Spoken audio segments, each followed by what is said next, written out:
10 minutes past the hour here on the NorCal Sports Report on IE Sports Radio, your direct feed for all that is sports. And I am joined today by none other than Johnny Dale of Johnny Dale's Football Academy. Johnny, dude, what is going on, man?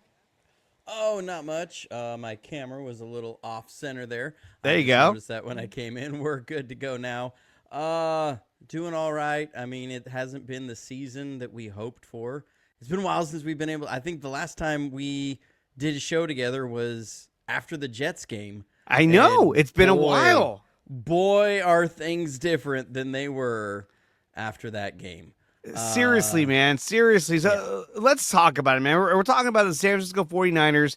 Last night, they went up against the Detroit Lions, who is arguably the number one team in the league, and they lost at a final score of 40-34. Now, this was a game where the Niners really brought it. They brought everything they possibly could. Now, unfortunately, on defense, I didn't think they did a very good job. I know they were playing hard, but some of the defensive alignments I didn't really agree with. I thought they looked kind of weak, but nevertheless, look, we have a lot of injuries. Now, so do the Detroit Lions.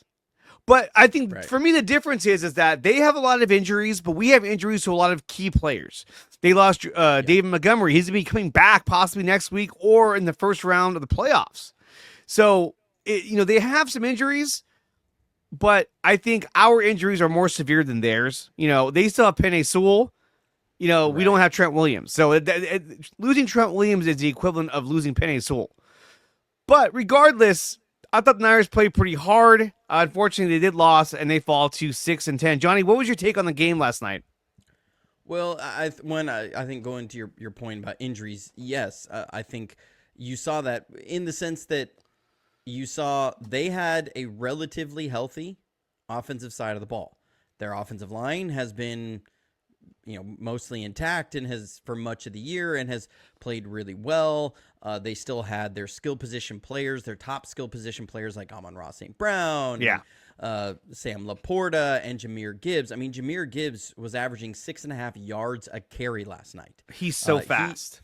For all intents and purposes, he is running back 1, and David Montgomery is running back 2. Now, they're kind of 1A, 1B. Yeah. But the benefit they have with that is that if one guy goes down, you still have a starting caliber running back that you can lean on. The 49ers lost 3 of those this year, and they were on their 4th guy. If we remember, Elijah Mitchell was number 2 coming into this season and didn't even make it to the season opener. Christian McCaffrey famously only played in 4 games this year. Mm-hmm. Jordan Mason was hobbled after the Seattle week after his shoulder injury, and then it was just injuries after that, ending with the high ankle sprain.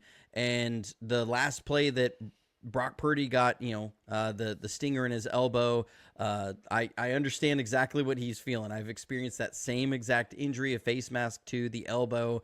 It is not pleasant. Thankfully, it's not a long-term debilitating injury, but it hurts like crazy when it happens, and you can't feel anything in your hand. Like when it happened to me, from my middle finger to my pinky, I couldn't feel anything for about 2 hours afterwards. Yeah. And there you can't grip, like it's not pleasant. But on that play, Patrick Taylor, your fifth string running back, is in and he's responsible for blitz pickup. And didn't pick it up. There's something there. Now again, he's got to scan and work his way over, but Patrick Taylor has blown several key blocking assignments. But when we look at that, we say, okay, I can understand their offense humming because. And being able to overcome the injuries. I can also understand their defense giving up a ton of yards because they have been hobbled by injuries. But if we were really looking at sides of the ball that you could say have been about equally injured, it was pretty much those sides of the ball. Is that the 49ers defense versus their offense? Yes, they've been injured, but they haven't been that injured. They had Talanoa Hufanga was there. Yes, he's playing with the club, but he's there.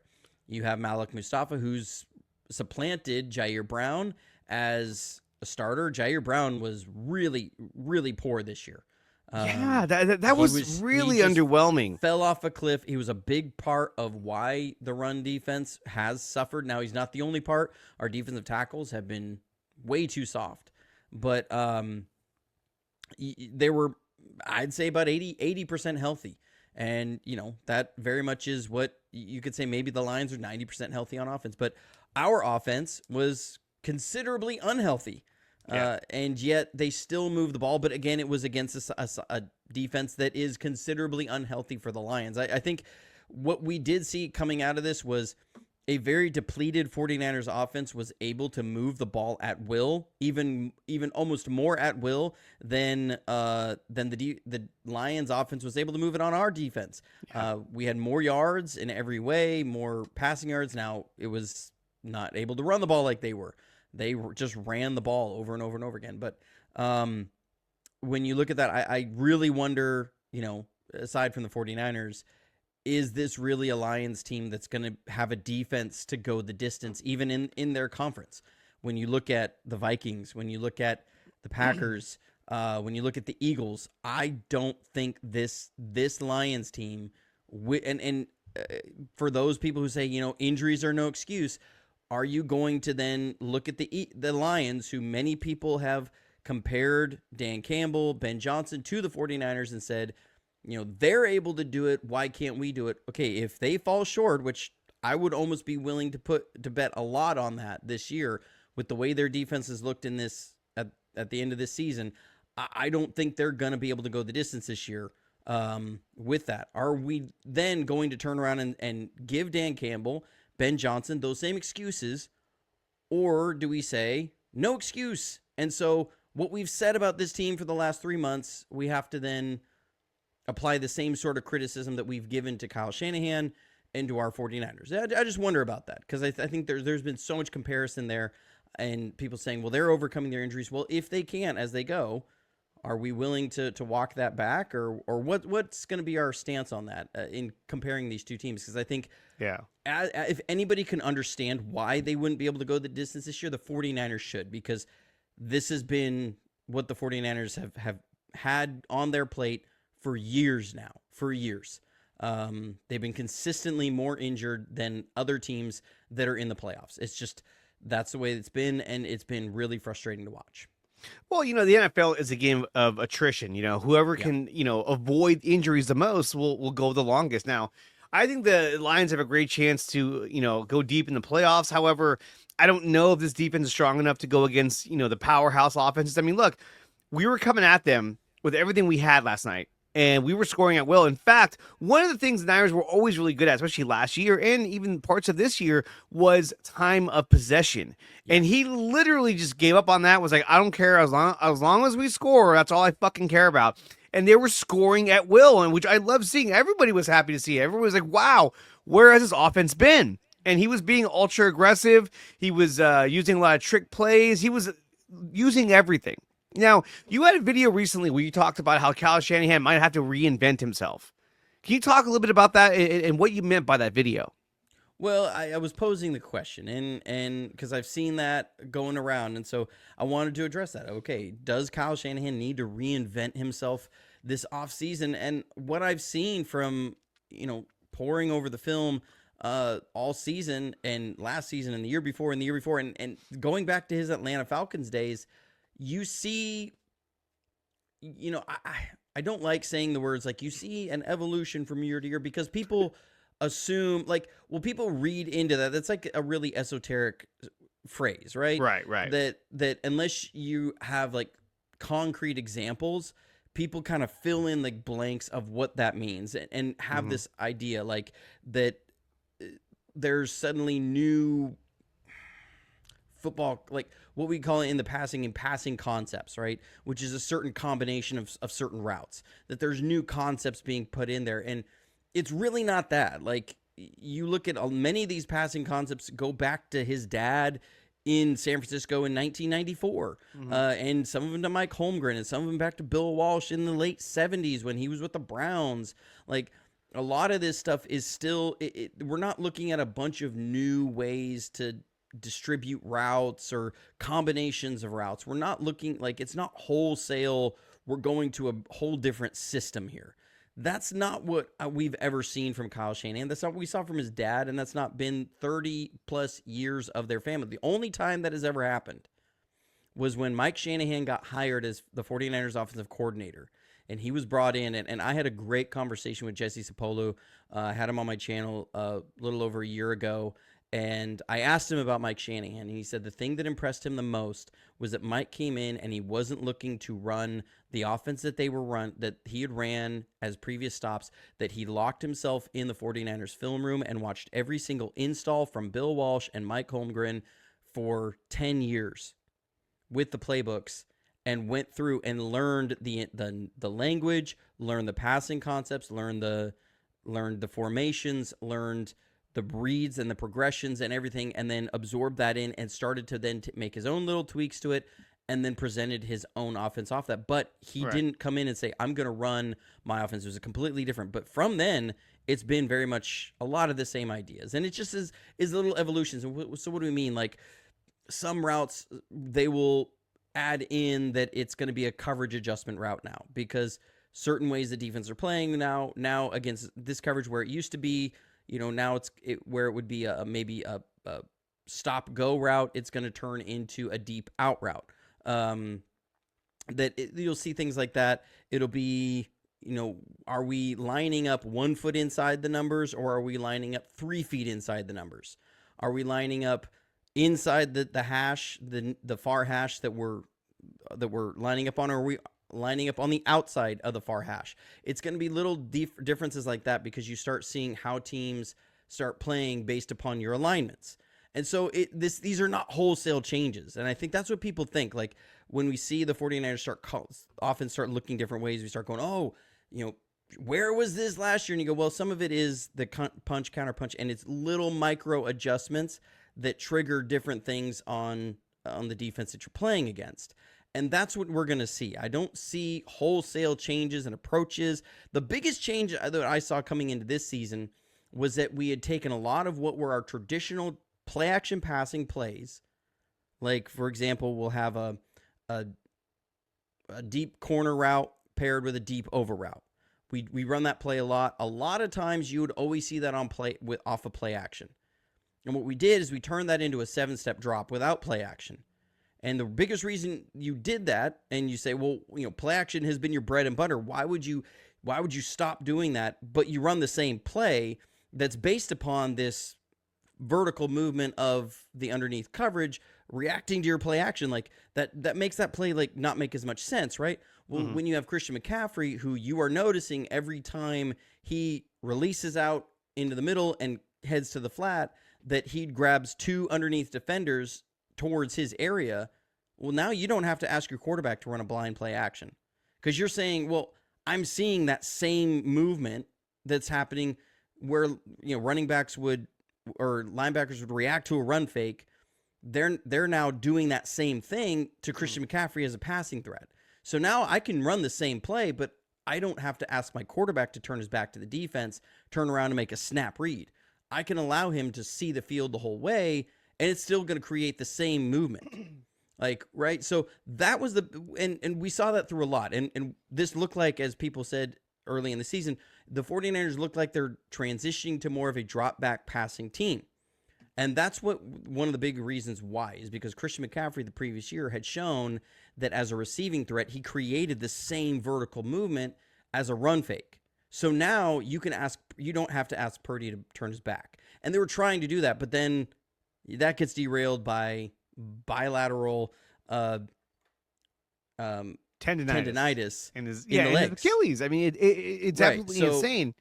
But go ahead. You spend all OTAs, all mini camp, all training camp expecting to have that, and you change so many of your plays from play action to drop back pass, but they're still the same plays, but that's the tweak I mean. And so suddenly you go into the season and that doesn't work like it was. And you don't want to change everything the way you've practiced all these plays, because you only have 2 hours of on-field work during the week. Like, people don't realize that. There's 2 to 3 hours maybe during the entire week to run plays like on the practice field.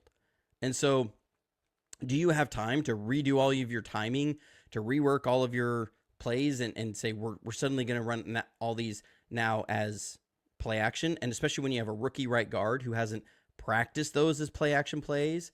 Now he's got to figure out his footwork and timing for play action versus drop back, and you're you have a left tackle that's in and out, and they're figuring out that timing. Like, that does affect everybody's timing. It affects everything. So suddenly now you say, well, Christian McCaffrey's going to be back in 5 weeks. Do we change everything and then change back?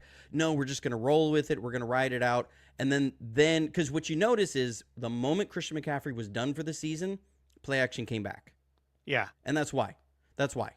And so, like, that's what everyone was like, where was this all year? Well, that's why.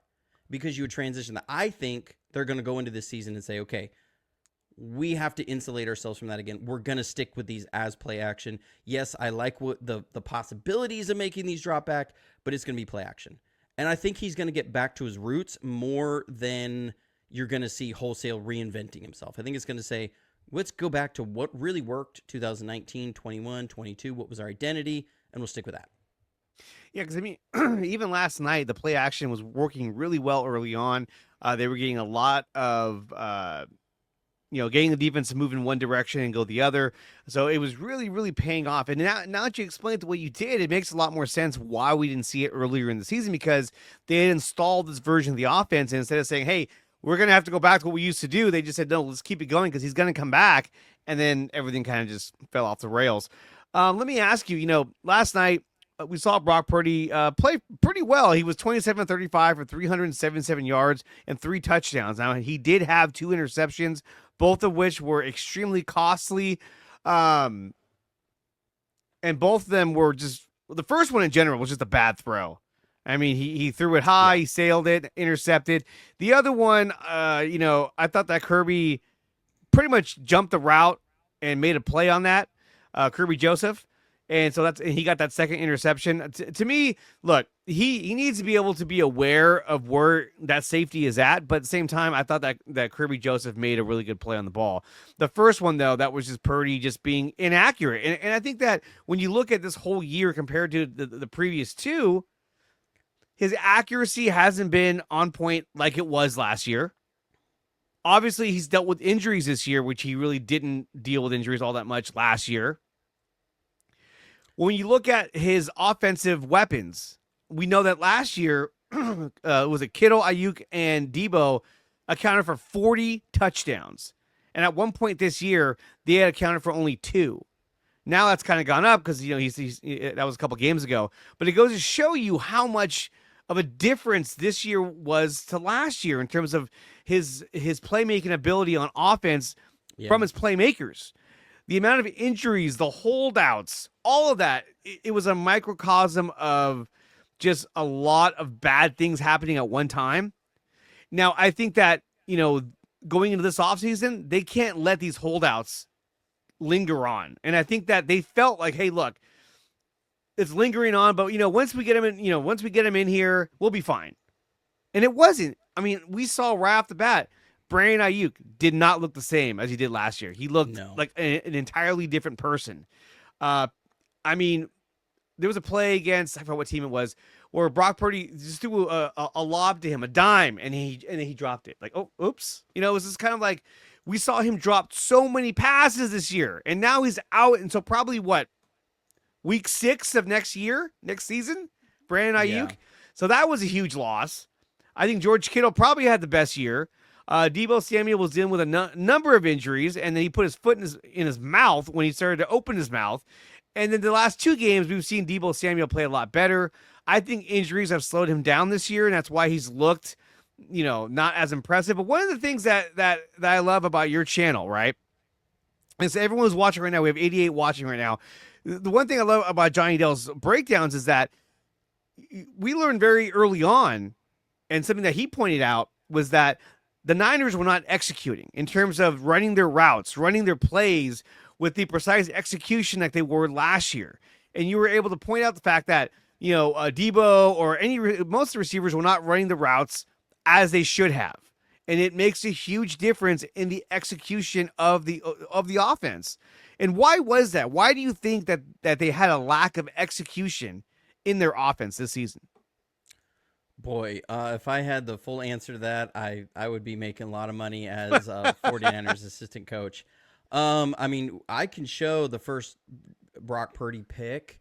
I just literally watched it as we're sitting here, and there's some details here I'd say it's actually about 50-50 Purdy Pearsall. Watching this pick, this is not as clear cut as like Purdy just overthrew this ball. And so there's some things, if you allow me to share this, Yeah, go I can right show ahead. everybody this. So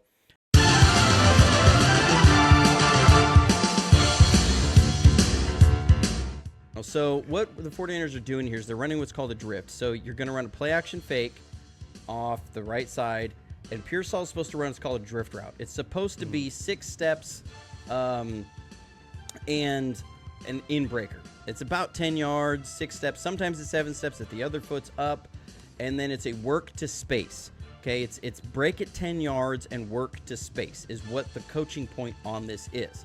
Now, this has been Ricky Pearsall's problem since he got here, which is he's on the line and he's got to work through press man.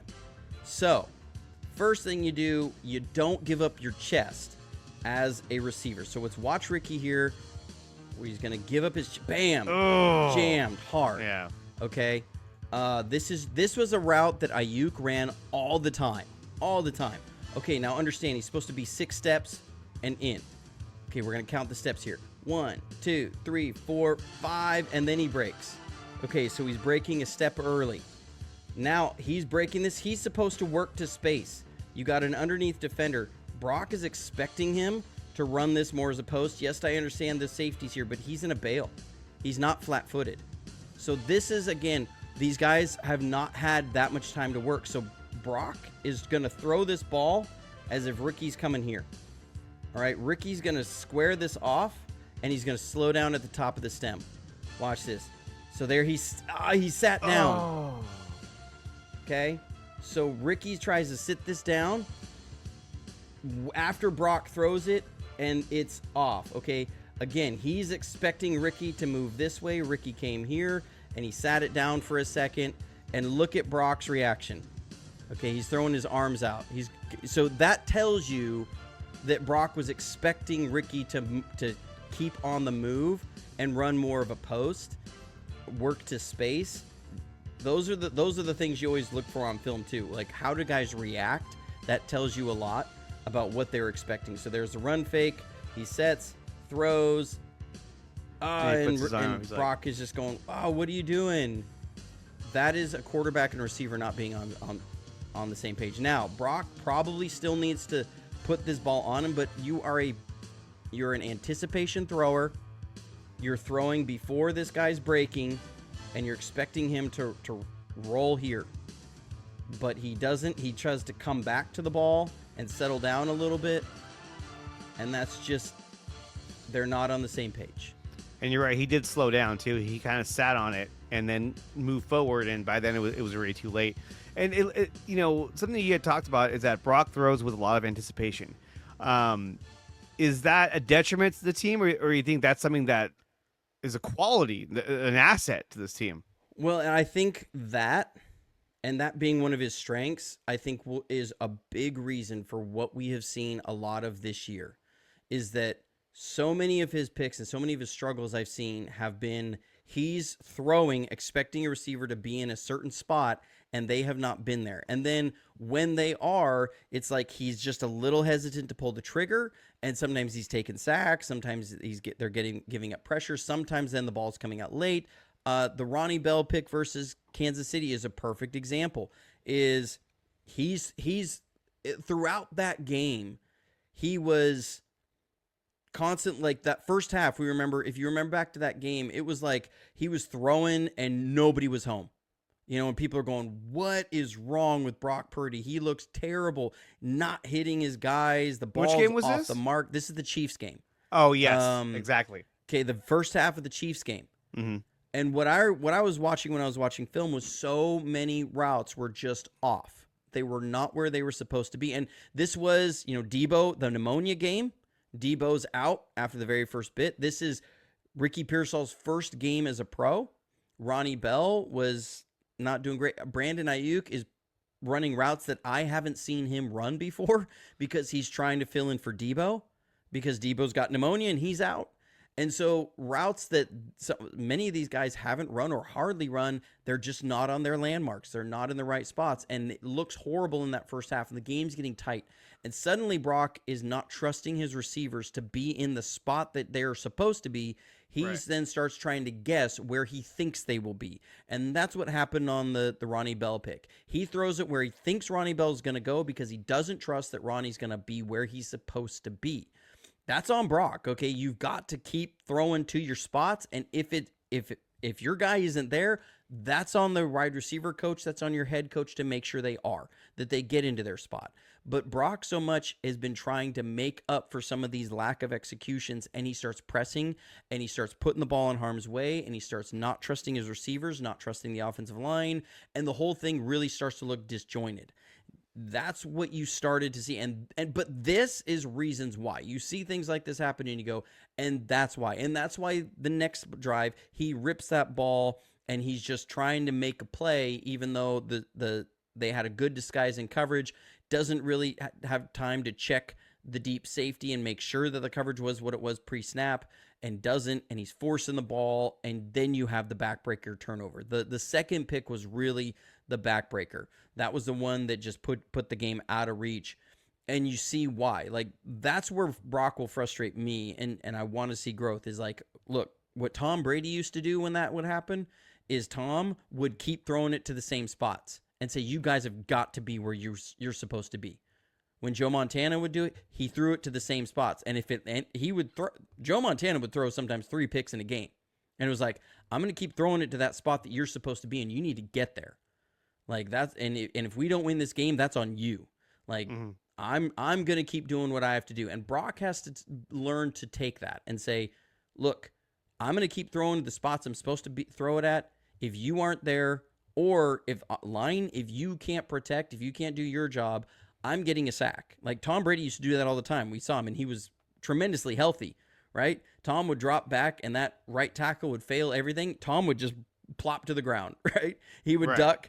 He wouldn't take that big hit. He didn't try and salvage that play because his right tackle blew his assignment horribly. He'd get up, and he'd look at his right tackle and glare at him, and the guy would be like, yeah, my bad, man. And he would then try and pick up his game because he knew if they did that, they would function as an offense. That's what we need to see with this team is, Brock, you don't need to try and be the hero to make up for everybody else not doing their job. Like, well, because that's not his strength. It's not. And I think maybe that's a bit of pressure he's putting on himself because, one, we got to the Super Bowl last year. We had high aspirations for this season as well. And he has a contract coming up at the end of the year. So I think a lot of pressure was he put on himself in order to find ways to, gain success on the field. Let me ask you, with Brock Purdy's, contract coming up this next offseason, based on how he's played this year, do you think that this is a guy that clearly deserves 50+ million?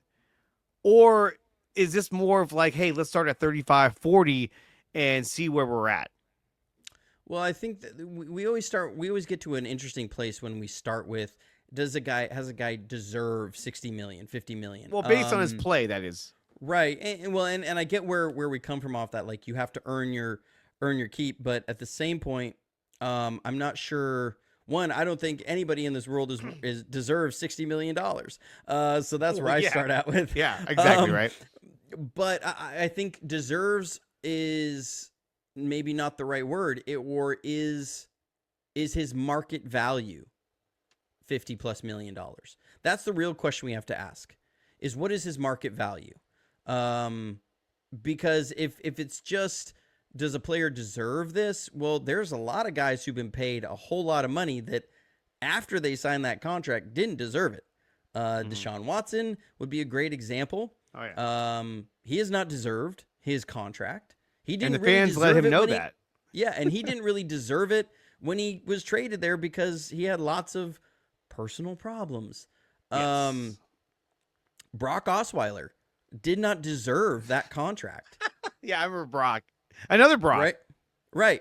But remember, Brock Osweiler's contract was the highest paid quarterback in the league when he was signed in free agency.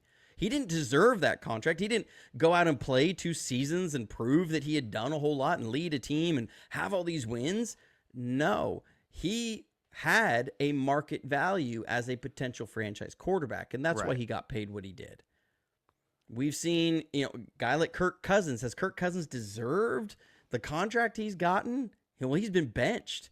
But is his market value as a guy who can perform the hardest position in sports to a certain level, when you can do that, when you can provide those services, then there are a lot of teams that will pay that approach your market value that way. Dak Prescott has not deserved a $62.5 million a year contract. But that's his market value.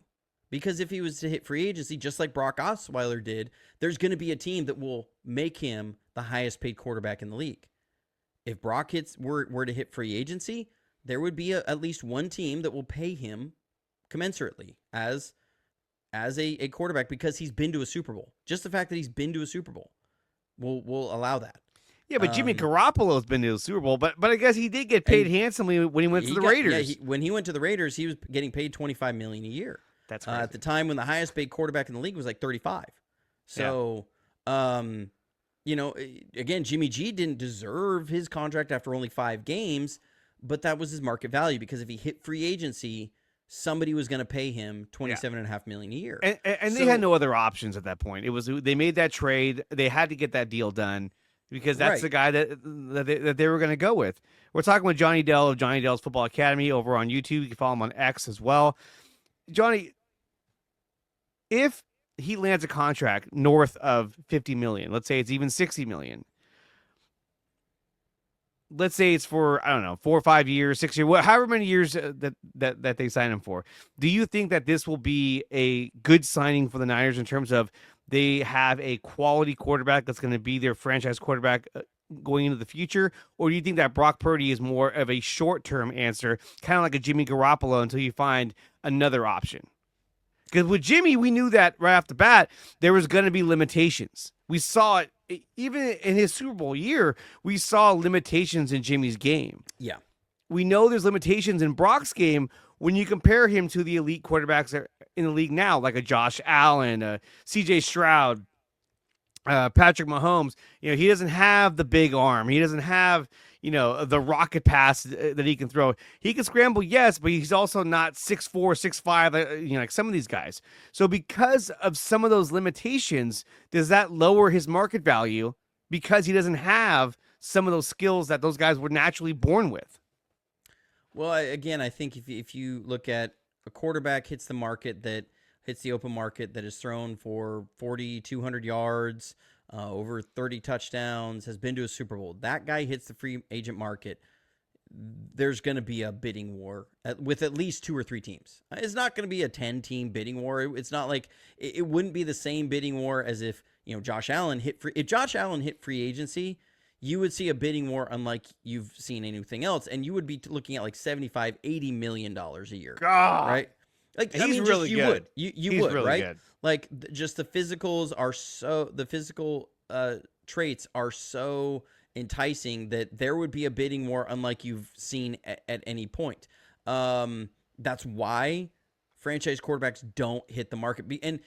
And so, like, in one sense, that the quarterback market is actually a little bit capped right now, because the reason teams like the Bills aren't going to pay him that much money is because if it came down to that, then they would exclusive franchise tag him. Like, if he was asking for $75 million, they would exclusive franchise tag him, and he wouldn't be able to be traded. Mm-hmm. And it would take like 4 years to get to that sort of cap hit. So it makes more financial sense to them to make him the highest paid quarterback and not let him get to free agency. But if he did, you would see the quarterback market jump up to $75-80 million. If the quarterback market opened up now and it was Brock Purdy, it would be the next highest paid contract.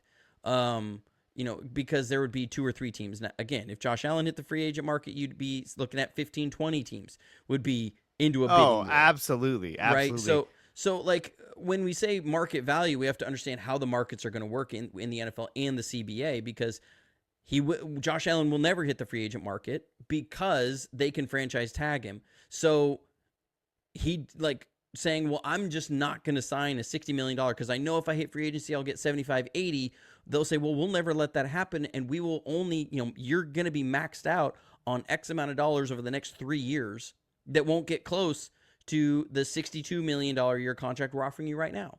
That's how it kind of works in that. And so there's market factors that all of these things, these guys are paid on market But do you like values. what you see from Brock? Do you think this is a quarterback? So with Brock, I think what I come back to is I say, okay, Josh Allen can do a lot of great things. Right. Does Kyle's offense, with the way it's running, and what I've seen, even going back to the Matt Ryan years, am I seeing that Brock can't do that Kyle's offense at some point was able to do with, either RG3 or Kirk Cousins or Matt Ryan or Matt Schaub? What were those offenses able to do? Or even going back to Mike Shanahan with John Elway, what were those offenses able to do that I think they can't do right now with Brock Purdy? And there's not really anything that I'm saying, play wise, like what they design and draw up. There's nothing really there that I see that he can't do. He can make the far hash out throw. We've seen that dozens of times, right? The 12-yard out route from the far hash, that's the throw, the combine throw that they always make every quarterback throw to see, do you have enough arm strength to play quarterback in the NFL? Because if you can't make that throw, defenses will just sit on a lot of other stuff. He can make that throw. Can he make the throw 45 yards down the sideline? We've seen him throw 45 yards down the sideline and hit that throw. Is it on a rope like some other guys? No. But can he complete it? Absolutely. So, we don't have like the 70-yard bomb in our offense. Like, you have to buy a lot of time to let a play develop for that. And that's just not the way our offense is. And Shanahan's talked about, he's like, we aren't throwing 60-yard bombs. Like, that's just not how we run our offense. Like, the ball is out at 5 steps, at 7 steps. Like, that's a maximum of about 35 yards down the field. And so, like, we just don't bomb it out there. So when I look at, like, is there any throw within our offense that Brock can't make? No. Is there any read in our offense that Brock can't make? No. He's brought the second play level to our offense. So I look at Brock and I say, I don't really see anything with our offense that I'm like, that Brock can't run our offense at the way it's run. And our offense has been good enough to be tops near the league for the majority of Shanahan's time here. Not, obviously, this year's a down year. This has not worked out. But even in parts of this year, our offense was really, really good. Right. So I'm like, if I look at our offense and I say, what do we need to improve to really take this to the next level? Quarterback's not the position that I'm looking at. Like, when I look at how many missed plays were left on the field, quarterback's not the position that I'm like, yes, if that was different, we would look so much more explosive. What is the position that you think the Niners need to improve on? Center and left guard, without a doubt. And by a mile. I mean, we saw a difference last night because Aaron Banks was not in the game. Like, that alone was a big difference. Aaron Banks has, in my opinion, was in a neck-and-neck race with Jake Brendel for being the worst offensive lineman on our team this year. Yeah, he was really bad this year. He was really bad. Like, bad in the run game, bad in the pass game. I don't know why. I don't know if they were just hoping he would start to return to form or something. Like, somewhere in there, I don't know if there's been a lingering injury issue or something that he's had, but he just has not looked right the entire season. Jake Brendel has not looked good since he's been starting. Like, I look at this situation, I go, those things change. This is a completely different team. Because just think about, again, we've talked about the limitations that Jimmy G had. And we're talking about Jake Brendel. I mean, this is him again. There he is, just watching. And yeah, the watcher. Just think about the limitations that Jimmy G had. Our 2019 offense was as explosive or more explosive than any offense we've had with Brock Purdy. Well, what was the difference through much of that year? We had Weston Richburg as our center. Weston Richburg was a phenomenal center. And that run game was super explosive that year. I mean, and it didn't matter who we had their running back, whether it was Matt Breida, who started the year as a starter, and ran for like 500 yards through the first 6 or 7 games, and we had Tevin Coleman getting 4 touchdowns in a game, and then we ended the year with Raheem Mostert just blowing everybody away. Weston Richburg had a lot to do with it. Then he tore his patellar tendon in, I believe it was against the Falcons, if I remember right from that year. He tore his patellar tendon, and the team still did pretty well through, we remember the 2 playoff games, but come the Super Bowl, the offensive line really struggled down the stretch in that Super Bowl, and just, Jimmy overthrew some balls. So people say, well, Brock's underthrew a few. Yeah, but we also watched Jimmy overthrow a number of those in key moments. Yeah, to Sanders at the fourth quarter. And my so, God. But there was some issues there. And so what did they do after they thought they were going to get Weston Richburg back in 2020, right? It was supposed to be like a 6 to 8 week injury recovery, and then it turned out to be one of those rare like 2% chance career enders with his patellar tendon. They didn't have that. They ran with, I think it was Ben Garland, I think was who it was the next year in 2020. And, then Jimmy got hurt twice with the high ankle sprains, and they said, okay, we're going to go get a different quarterback. And they went out and got Alex Mack as well. And Alex Mack was going to be their starting center, and the offense looked a lot better for a while. And then they thought Alex Mack was going to come back, and he retired. And Jake Brendel's been the de facto since. But when you look at this team with either Alex Mack or Weston Richburg, and they're like, I want to say something like 28-3 with those guys on the field. Like, it's just a ridiculous win percentage when you've had either Weston Richburg or Alex Mack out there. With Jake Brendel, it's not the same. Or, anybody else playing center. So, like, they have got to get that center position, addressed this offseason. They got to get left guard addressed this offseason. Like, there's been a lot of plays. There's been a lot of plays that I've watched on your channel where you watch Brendel just get completely blown up, and the play gets blown up, especially in the run game.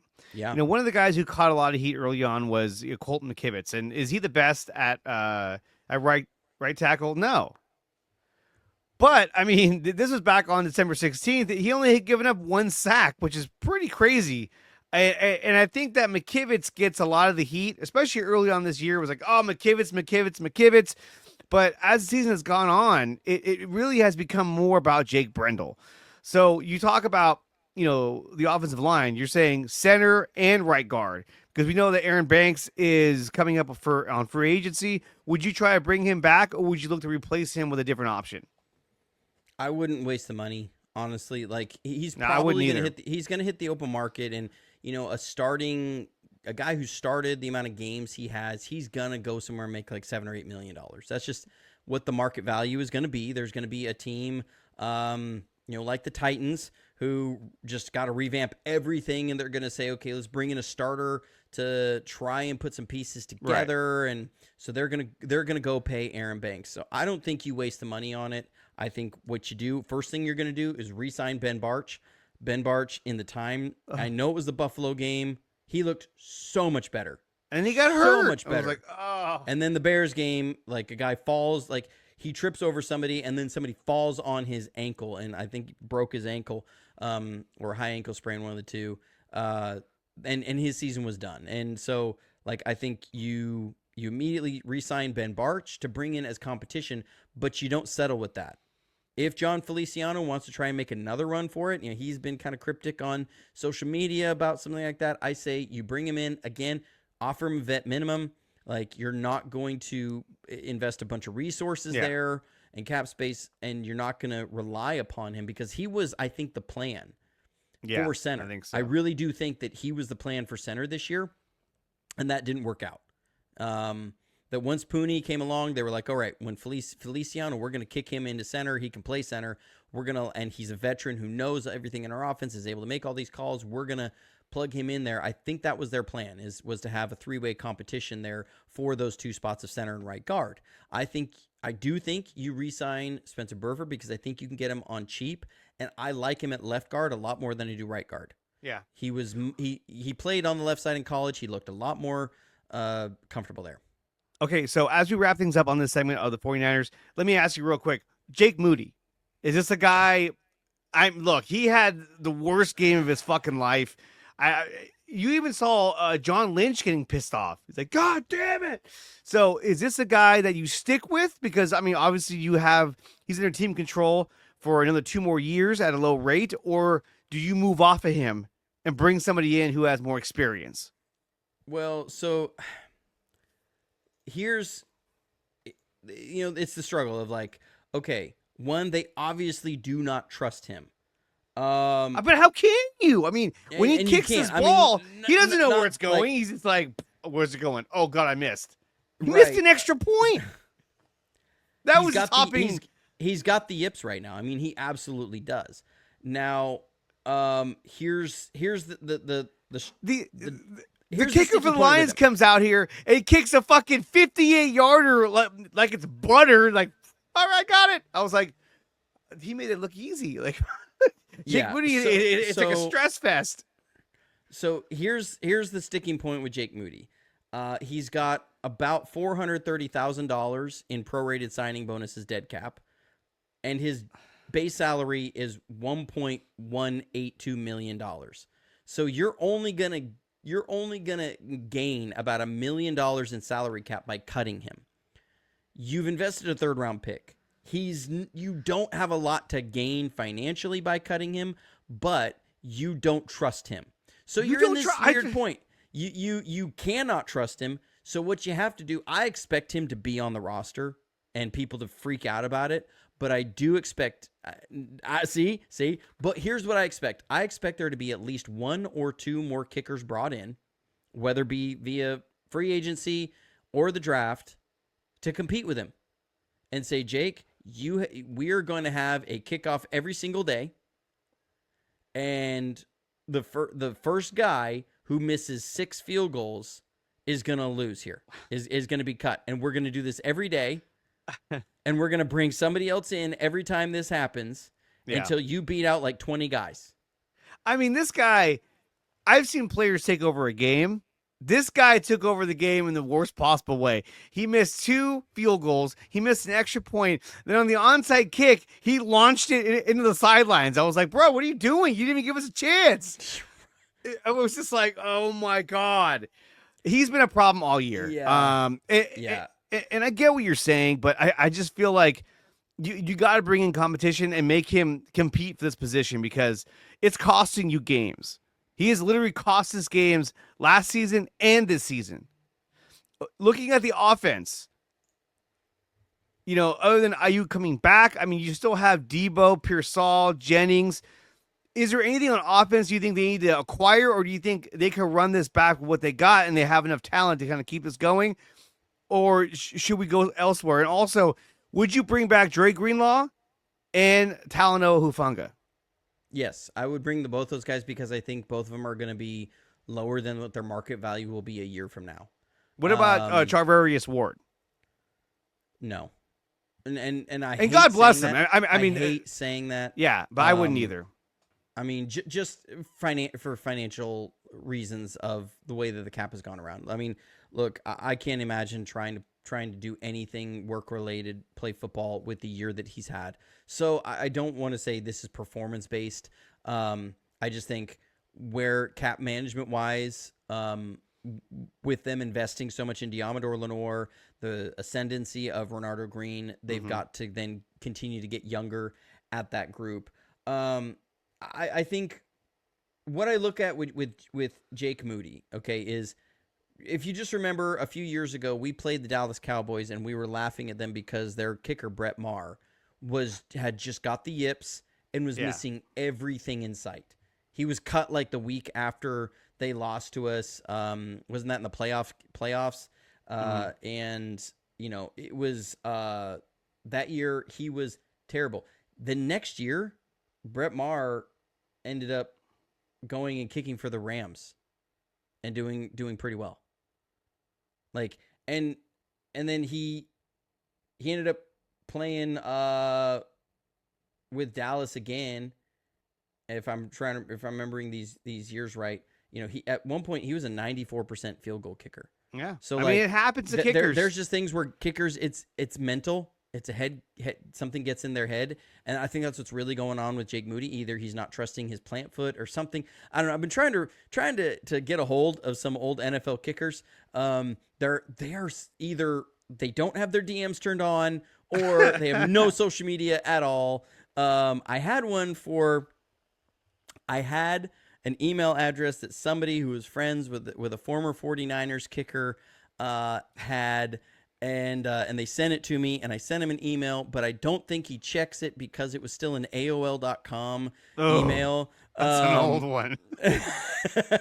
And so I couldn't get a hold of him to just say, like, can we watch some kicking film here? Because I don't know anything about kicking a football. And you tell me, like, what's the issues here? Is this all mental? Is this a systemic problem with the way Jake Moody's kicking? Like, but at this point, Jake Moody's got the yips, and either you've got to like instill some serious confidence and say, Jake, we are not bringing any competition for you at all, which I don't think is the route they need to go. They need to test him mentally as hard as they can this offseason. And if he breaks, and this is the unfortunate part of the NFL, if he breaks, then be gone with you. You are dead to us, and we will bring in somebody else. I remember they did that to Jose Cortez, right? Jose Cortez, if you remember back, that's a throwback. Yeah, it's a throwback. Jose Cortez, he was hitting everything for a long time, and then all of a sudden it was like 1 year down the stretch, he got the yips, couldn't hit even like a 48-yarder. They canned his rear end and moved on. I think he was an XFL kicker, if I remember right, from Jose Cortez.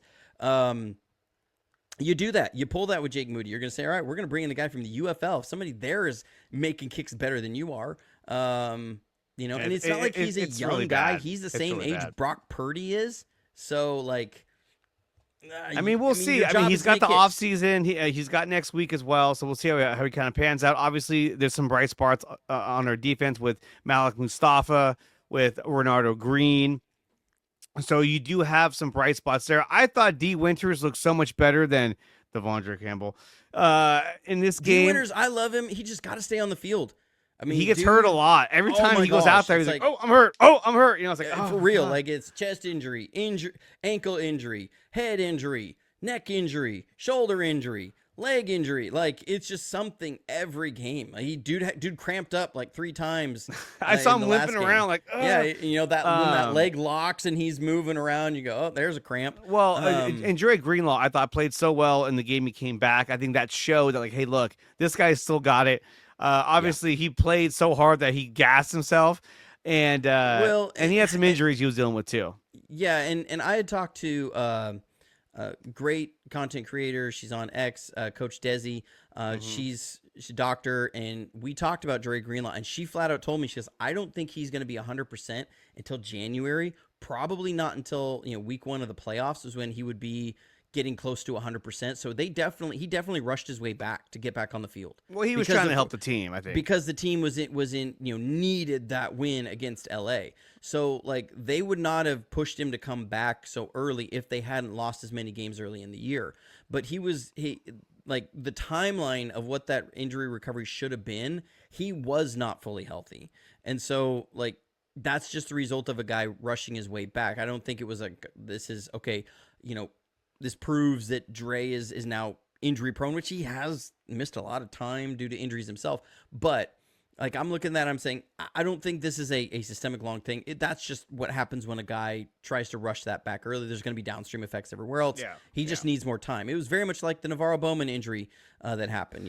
Late in the season when you have a serious injury, I don't want to think about to that a major game. That game was ligament. horrible. Oh, my God. That costs you more than that. It's a double whammy because it costs you at the most important time of the year for your season that year, and it costs you that guy the whole next year, and that's essentially what it did. That's why those injuries hurt so bad. Okay, last question. Nick Sorensen. Do you stick with Nick Sorensen, or do you try and get a Robert Saleh, or you get just another defensive coordinator in here? For me, he's got to go. He has got to go. God bless him. It's just you can't roll with a first-year coordinator and trying to get your team back to the Super Bowl. What do you do with Nick Sorensen? Would you stick with him, or would you go elsewhere?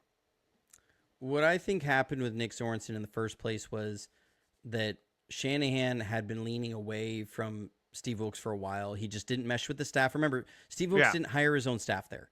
So I believe that there was dysfunction, and that's what we kind of heard from a couple different people, is that there was dysfunction between Steve Wilkes and the staff. There was dysfunction in that Steve Wilkes wanted to run things his way and didn't want to run the 49ers defense. And we saw that when they would have a break and they would reset, they would look really good, and then they would just progressively get worse each week. And so, like, we're looking at it with, Steve Wilkes. It wasn't a great fit. Was it the wrong move to fire Steve Wilkes? I don't think so. But the problem was that coming off the Super Bowl and just going, this really did not work out. Bless Steve Wilkes, move on. You did that without a plan to replace him, without a solid plan. You thought, well, maybe we could get Jeff Ulbrich over here, but they weren't going to allow a lateral move. And so what it reminds me of is when Norv Turner left in 2006 in April, and there was no solid plan for replacing him, and they promoted Jim Hostler to offensive coordinator. Oh. And why did you say that name? No, he was the worst. That guy was what awful. This reminds me of. That's what this reminds me of. He had 1 year as a coordinator at Akron. I was like, now he's an NFL offensive coordinator. Like, what? That's the same. He was as the quarterback's coach, and they needed to fill that. That's that like Jeep Christ. So I was like, oh. They promoted him from within. And that was the plan. And that's what I just feel like the Nick Sorensen thing was, is that you didn't have a solid plan you just knew that this wasn't working, and you didn't have a solid plan there, and you promoted somebody to failure. And that's where I feel bad. Jim Hostler, if you actually look, he's had a successful coaching career after that. He got canned as offensive coordinator, then he went back to college, and he was there, went around different places as quarterbacks coach, and I think wide receivers coach, and offensive coordinator a couple places, and he was back in the NFL as a quarterbacks coach for at a few different stops. But Nick Sorensen, would you keep him? But Nick Sorensen, I don't keep him because I think you promoted him to the point of failure. And so, like, for me, I think now you have two solid options. And you can go into this offseason and say, we have option A and option B, and whatever we got to do to make one of these two happen, we make happen. Option A, Robert Saleh. If I'm Shanahan, I have been texting him and saying, what's up, buddy? Really appreciated you when you were here. Hope, I've got maybe some interesting new shaving cream you should try, to keep things shiny. Just want to chat. Like, I would have been doing that since he got fired. Been texting him every single week. Not about a job, just, two buddies chatting and stuff. Because he's a consultant. He's not on somebody's staff. So you can text him all you want. And I would be messaging him, and I would be leaning hard. And if you can't get him, you go for Jeff Ulbrich. Like, Jeff Ulbrich is going to, because I don't think either one of those guys is going to get a head coaching look for the next 10 years. Just with the way things have gone in New York. And I think Saleh is the more likely to not get another head coaching look for 10 years. So what we see in Kansas City is that Steve Spagnuolo has been there for 13 years. Yeah, that's what we need. Something like that. We need that. We just need to stop the revolving door of people, because what that means is that Steve Spagnuolo has been developing their assistant coaching staff on the defensive side for 13 years. That's crazy. His assistants know him. He knows his assistants. The scouting staff knows Steve Spagnuolo and knows what he wants out of players. So it creates a lot of cohesiveness. You need that.